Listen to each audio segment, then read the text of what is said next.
ሃሌሉያ።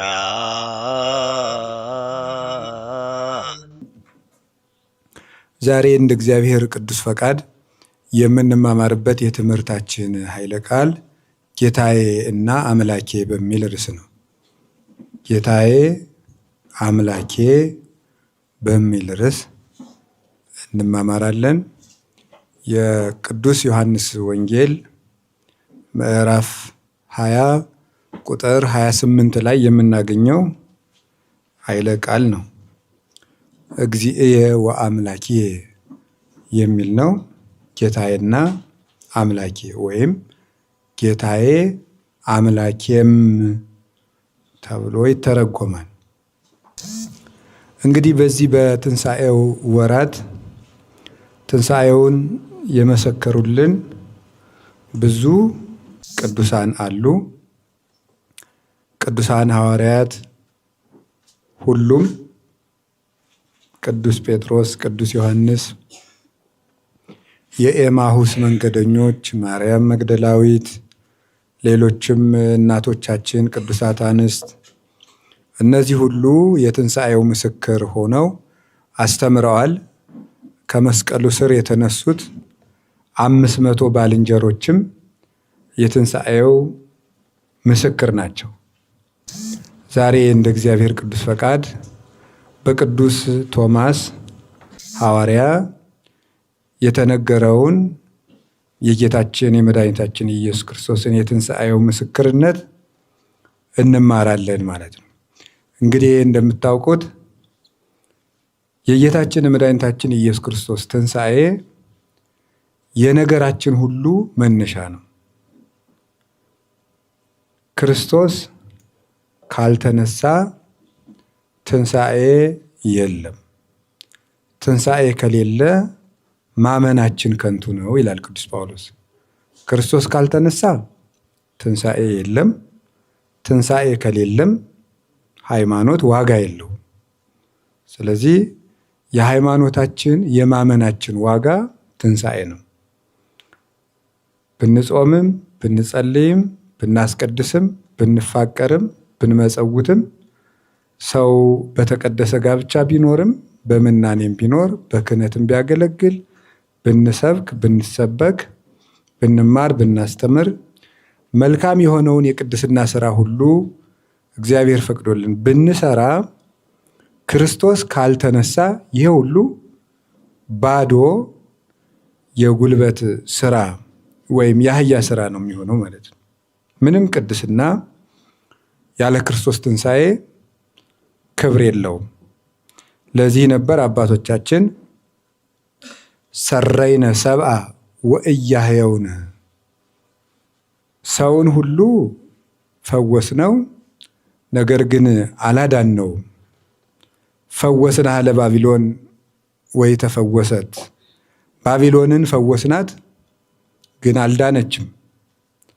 ወኮነ ጽድቅነ ከመ ጸርቀ ትክቶ፣ ልብሳችንም እንደ መርገም ጨርቅ ሆነ እያሉ ቅድመ ልደተ ክርስቶስ የነበሩ አባቶቻችን ነቢያት ይህን የተናገሩበት ነገር አባቶቻችን ጽድቅ አንሷቸው አይደለም። እነ ኢሳይያስ እነ ኤርምያስ ከእናቱ ማኅፀን ጀምሮ ነውር የሌለበት ያልበደለ ፍጹም ንጹሕ ሰውን እንዲያውም በምናኔ በምንኩስና ሕይወት ውስጥ የምንኩስና ሕይወት ለመጀመር ምን መደረግ አለበት ተብሎ ትምህርት ሲሰጥ በምንኩስና አስተምሮ ወይም ቴዎሎጂ ውስጥ መጀመሪያ የሚጠበቀው የኤርምያስ ሕይወት ነው እና እሱን በሌላ ጊዜ የምናየው ይሆናል። ኤርምያስ ለምንኩስና ሕይወት መሰረት ነው። አንድ የሚጠቀስ ጥቅስ አለ። መነኩሴ መሆን ከፈለግ ኤርምያስ ካደረጋቸው መጀመሪያ ይሄንን አድርግ የሚባል አለ። ስለዚህ እነዚህ አባቶች በቅድስና ይኖሩ ኤልያስን የመሰለ ፍጹም ንጹሕ ድንግል በእግዚአብሔር የፍቅር እሳት የሚቃጠልና የሚነድ ለእግዚአብሔር የሚቀና በዚች ምድር ስንኳንስ ቤት ጎጆ ሰርቶ ሊኖር ከአንድ መጠምጠሚያ በቀር የልብስ መለወጫ እንኳን ያልነበረው ፍጹም ቀናኢው ኤልያስ በቃሉ ሰማይን እስከ መለጎም ሰማይን እስከ መክፈት የደረሰው ከሞት ዓይን ተሰውሮ በእሳት ሰረገላ የተነጠቀው ኤልያስን የመሰሉ ፍጹም ቅዱሳን አባቶቻችን ትሩፋት ሰርተው ነበረ። በሁለት ምክንያት ግን ያ ትሩፋታቸው ለመንግስተ ሰማያት ለዘላለም ሕይወት አላበቃቸውም። አንደኛው መርገም ስለተጫናቸው የአዳም መርገም ስላለ፣ ሁለተኛ ክርስቶስ ትንሣኤን ስላልመሰረታት እና የጌታችን የኢየሱስ ክርስቶስ ትንሣኤ በቃ ሁለንተናችን ነው። ሁለንተናችን እና የበዓላት ሁሉ በኩር የምትባለው ለዚህ ነው። ትንሣኤ የበዓላት ሁሉ በኩር። ከዚህ በኋላ ነው በዓል ማክበር የምንችለው። ሞትን ያላሸነፈ ሰው ምን በዓል አለው? ለምሳሌ ዛሬ ማታ ትሞታለህ የተባለ ሰው ዛሬ ማለዳ በዓል አያከብርም። እንግዲህ ክርስቶስ ካልተነሳልን የሞት ስጋት አስቀምጠን ምን ሌላ በዓል እናከብራለን? በዓል ማክበር ደስታም የመጣ በኢየሱስ ክርስቶስ ትንሣኤ ነው። ተስፋ ትንሣኤ ተስፋ ነው። ሰማዕታትን በገድልም ያጸናቸው ይሄ ነው። እስመ ተስፋ ያቀልሎ ለምንዳቤ ይላል ዜና አበው ሲናገር፣ ተስፋ የሰውን መከራ ያቀላል። መከራው እንኳን የቀለላቸው አባቶቻችን የኢየሱስ ክርስቶስ ትንሣኤ ነው። ቅዱስ ጳውሎስም በፊልጵስዩስ መልእክቱ ምዕራፍ 3 ቁጥር 8 እስከ 11 ሲናገር ወረሰይክዎ ለኩሉ ከመ ዕዳው ሁሉን እንደ ጉድፍና እንደ ምናምንቴ ቆጥረዋለሁ ከመ እርብሖ ለክርስቶስ ክርስቶስን እጠቀመው ረብ ጥቅም አደርገው ዘንድ ሁሉን እንደ ምናምንቴ እቆጥረዋለሁ። ለምንድን ነው እንደዚህ የምታደርግ ተብሎ ቢጠየቅ የክርስቶስን የትንሣኤውን ኃይል አውቃለሁና፣ የክርስቶስን የትንሣኤውን ኃይል አውቃለሁና ሁሉን እንደ ጉድፍ እቆጥረዋለሁ። ስለዚህ የጌታችን የኢየሱስ ክርስቶስ ትንሣኤ መላልሰን የምንማረው መላልሰን የምናጠናው ልናጠናውም ልንማረውም የሚገባ የምንኖርለት ሰው የመሆናችን ምስጢር ትንሣኤ ነው። ትንሣኤ ባይኖር ኑሮ ፍርድ የተጓደለባቸው ሰዎች፣ ከዚህ ዓለም የተገፉ ሰዎች፣ በድህነትና በደዌ ዘመናቸውን የፈጸሙ ሰዎች፣ በስደት የኖሩ ይህች ዓለም አውጥታ የጣለቻቸው ግፉአን ሁሉ ዋጋቸውን መቼ ያገኛሉ? እግዚአብሔርም እንደዚያ ከሆነ ፈታሂ አይደለም ማለት ነው። ወይም ፈታሂ በጽድቅ አይደለም ማለት ነው። እግዚአብሔር እውነተኛ ዳኛ ከሆነ በዚህ ዓለም የተገፉ ሰዎች ትንሣኤ ከሌለ መቼ ዋጋ ያገኛሉ? ያ ደግሞ የሆነው ክርስቶስ በትንሣኤ በኩር ስለሆነን ነው። እና ኑሯችን በሙሉ ለክርስቶስ ትንሣኤ ተደርጎ የተቀረጸ ነው። አሁን ስንተኛ ሞትን ነው የምናስረዳው፣ ስንነቃ ትንሣኤን ነው የምናስረዳው። እያንዳንዱ ኑሯችን ጥፍራችን ለምሳሌ መብቀሉ ሲበቅል ልደታችን ነው የሚያስረዳው፣ ሲቆረጥ ሞታችን ነው የሚያስረዳው። መልሶ መብቀሉ ደግሞ መልሰን መነሳታችንን ነው የሚያስረዳው። ቅዱስ ኤጲፋኒዎስ ሃይማኖተ አበው ላይ ቁልጭ አድርጎ ይህንን ዘርዝሮታል። ጥፍራችን የራስ ፀጉራችን ሲቆረጥ መሞታችን ነው የሚያስረዳው። መልሶ መብቀሉና ማደጉ ደግሞ ትንሣኤያችንን የሚያስረዳ ነው። እያንዳንዱ ኑሯችን ትንሣኤን የሚያስረዳ ነው። በሳምንት እሁድን የምናከብርበት ምክንያት የክርስቶስን ትንሣኤ ነው። በነገራችሁ ላይ እሁድ የክርስቶስ የትንሣኤው ቀን ናት። ሁልጊዜ እሁድ እና ለዚህ ነው የጌታ ቀን ተብላ ነው የምትጠራው። በራዕየ ዮሐንስ ምዕራፍ 1 ላይም በጌታ ቀን ይላል ቅዱስ ዮሐንስ በራዕዩ። ስለዚህ የጌታ ቀን ነው የምትባለው። ዕለተ እግዚእ ትባላለች። የጌታ ቀን እሁድ የጌታ ቀን ዓመት እስከ ዓመት ያለችው እሁድ የክርስቶስ ትንሣኤ ናት።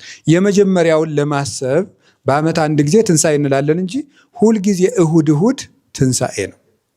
ሁልጊዜ እሁድ ትንሣኤ ነው እና ለዚህ ነው ቅዱስ አትናቴዎስም በቅዳሴው ንዑ ነአብያ ለበኩረ በዓላት ንኢ ሀቤነ ሰንቤተ ክርስቲያን ቅድስት ለለሰሙኑ፣ ከዕለታት ሁሉ የከበርሽ የክርስቲያኖች ሰንበት እሁድ በየሳምንቱ ቶሎ ቶሎ ነይልን፣ ይችን የበዓላት በኩር የሆነች ዕለተ ሰንበትን ኑ ከፍ ከፍ እናድርጋት ይላል። ዕለተ ሰንበትን ያከበራት ምንድን ነው ሲባል የኢየሱስ ክርስቶስ ትንሣኤ ነው። በዮሐንስ ወንጌል ምዕራፍ 20 ቁጥር 1 ላይ ስንናገር ወበእሁድ ሰንበት መጻት ማርያም መግደላዊት ሀበ መቃብር እንዘ አዲሁ ጽልመት ወረከበት እብነ እቱተ ማፈ መቃብር ይላል። በእሁድ በተባለም ሰንበት ይላል በመጀመሪያው ቀን ማርያም መግደላዊት ቀደም ብላ ገና ጨለማ ሳለ ወደ መቃብሩ መጣች ይላል። እሁድ በተባለች ሰንበት። እሁድ እንግዲህ ሰንበት ማለት እረፍት ማለት ነው። እረፍት ማለት ነው። ሰንበት የቃሉ ትርጉም እረፍት ነው። ስለዚህ ለምንድነው እረፍት የተባለ? እንደምታውቁት በብሉይ ኪዳን ጌታ ከመወለዱ አስቀድሞ ቀዳሚት ሰንበት እረፍት ተብላለች። ያቺ ቀዳሚት ሰንበት እረፍት የተባለችው በሁለት መሰረታዊ ምክንያት ነው። የመጀመሪያው በኦሪት ዘጸአት ምዕራፍ 20 ላይ እንደምንመለከተው እግዚአብሔር 6 ቀን ስራ ሰርቶ በሰባተኛው ዕለት ስላረፈባት ሰንበት ተብላለች። እሷ ደግሞ አረቦን ናት። አረቦን ማለት ቀብድ መያዣ ማለት ነው። ስለዚህ ለመንግስተ ሰማያት ለምናገኘው እረፍት በምድር ጌታ እረፍት ሰጠን።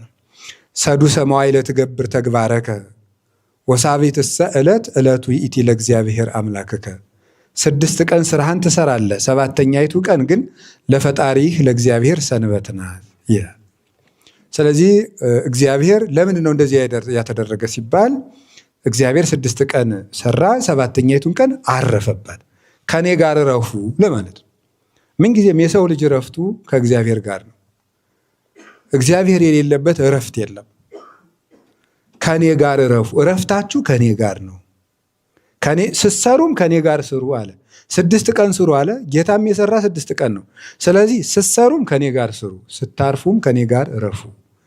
ከክርስቶስ ጋር የሰራ ከክርስቶስ ጋር ያልፋል።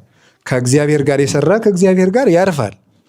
ሁለተኛው ቀዳሚት ሰንበት እረፍት ተደርጋ የተሰጠችበት መሰረታዊ ምክንያት ምንድን ነው?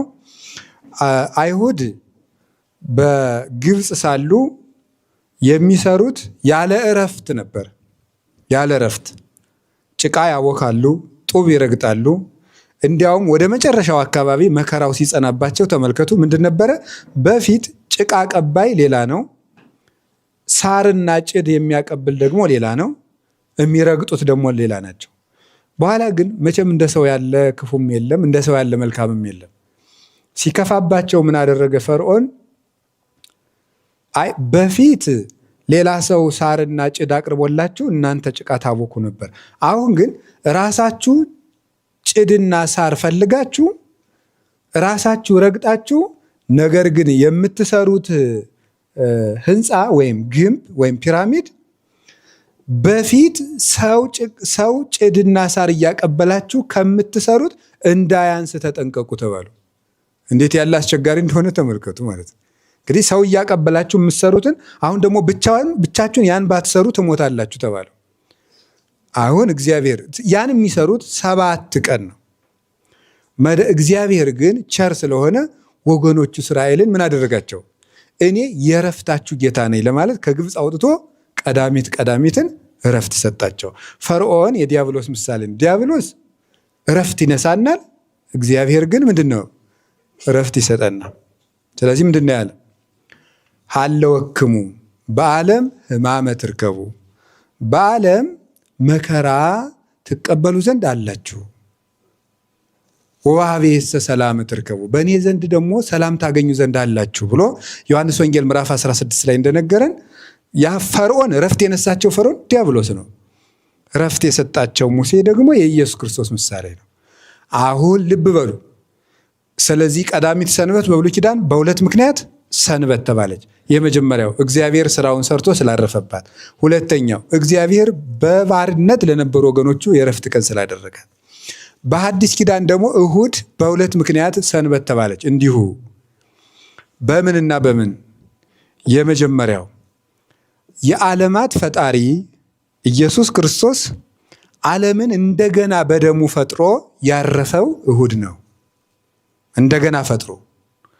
ስለዚህ ቅዱስ ጳውሎስ ሁለተኛ ቆሮንቶስ ምዕራፍ 5 ቁጥር 18 እስከ 20 ባለው ሲናገር እነሆ በክርስቶስ ሁሉ አዲስ ፍጥረት ነው ይላል።